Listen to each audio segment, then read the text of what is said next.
রাজধানীর কলাবাগান এলাকার একটি ব্যবসা প্রতিষ্ঠানে ভাঙচুর ও লুটপাটের অভিযোগে বৈষম্য বিরোধী ছাত্র আন্দোলনের কলাবাগান থানার আহ্বায়ক সহ ১৪ জনকে গ্রেফতার করে পুলিশ তাদের আদালতে নেওয়া হয়েছে। এ বিষয়ে বিস্তারিত জানাতে সিএমএম আদালত থেকে যুক্ত আছেন সহকর্মী রাব্বি হোসেন। রাব্বি, জানাবেন কখন তাদের আদালতে হাজির করা হবে আর কি তথ্য রয়েছে?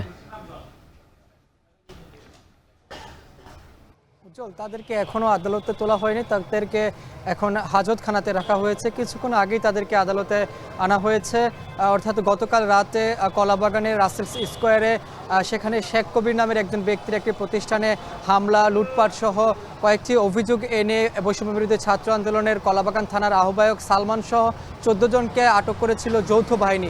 এরপর আটক করে তাদেরকে হস্তান্তর করা হয়েছে কলাবাগান থানায় এবং আজকে তাদেরকে মামলা দিয়ে আদালতে পাঠানো হয়েছে। এখন তাদেরকে হাজতখানাতে রাখা হয়েছে।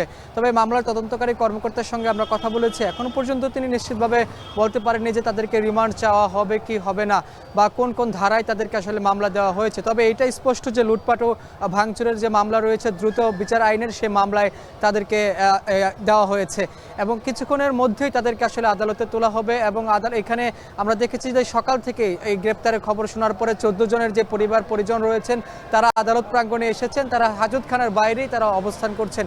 এবং যেহেতু আজকে শনিবার, আজকে এখন পর্যন্ত কোর্ট আসলে বসেনি এবং কিছুক্ষণের মধ্যে যখন কোর্ট বসবে তখন তাদেরকে আদালতে তোলার পরে আরও বিস্তারিত জানা যাবে। এবং এই ঘটনায় আমরা যেই কলাবাগান থানার যে ভারপ্রাপ্ত কর্মকর্তা তার সঙ্গে কথা বলেছি, তিনি বলছেন যে তিনি একটা ভুল মেসেজ গিয়েছে যে সমন্বয়ক বা বৈষম্য বিরোধী আন্দোলনের। এছাড়া গতকালকে আমরা দেখেছি এই ঘটনার পরিপ্রেক্ষিতে হাসনাত আবদুল্লাহ, তিনি বৈষম্য বিরোধী ছাত্র আন্দোলনের অন্যতম সক্রিয় নেতা ছিলেন, এরপরে তিনি জাতীয় নাগরিক পার্টিতে যোগ দিয়েছেন। তিনিও কিন্তু বলেছেন যে কেউ যদি তাদের নামে এই বৈষম্য বিরোধী ছাত্র আন্দোলনের নাম ভাঙিয়ে বিভিন্ন ধরনের অপরাধ করার চেষ্টা করে, বিভিন্ন ধরনের কার্যক্রম পরিচালনার চেষ্টা করে, সেটি আসলে করা যাবে না। তিনি বলেছেন এই ঘটনার পরিপ্রেক্ষিতে, অর্থাৎ এই ১৪ জনকে গ্রেপ্তারের হওয়ার পরে।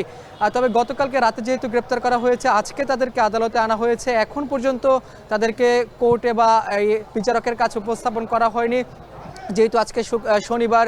এখানে রুটিন মোতাবেক কাজ রয়েছে। যারা হাজতের পুলিশ রয়েছে, কোর্টের যারা পুলিশ রয়েছে, তাদের যেই কার্যক্রমটি সেটি শেষ করে কিছুক্ষণের মধ্যেই তাদেরকে আদালতে তোলা হবে এবং তাদেরকে রিমান্ড চাওয়া হবে কি না, বা কোন কোন ধারায় তাদেরকে মামলা দেওয়া হয়েছে, বা তাদের পক্ষে কোনো আইনজীবী দাঁড়ায় কিনা, সেই বিষয়টি কোর্ট যখন বসবে তখন আসলে বলা সম্ভব হবে। এই ছিল আমার কাছে সবশেষ খবর। সিএমএম কোর্ট থেকে যুক্ত ছিলেন সহকর্মী রাব্বি হোসেন।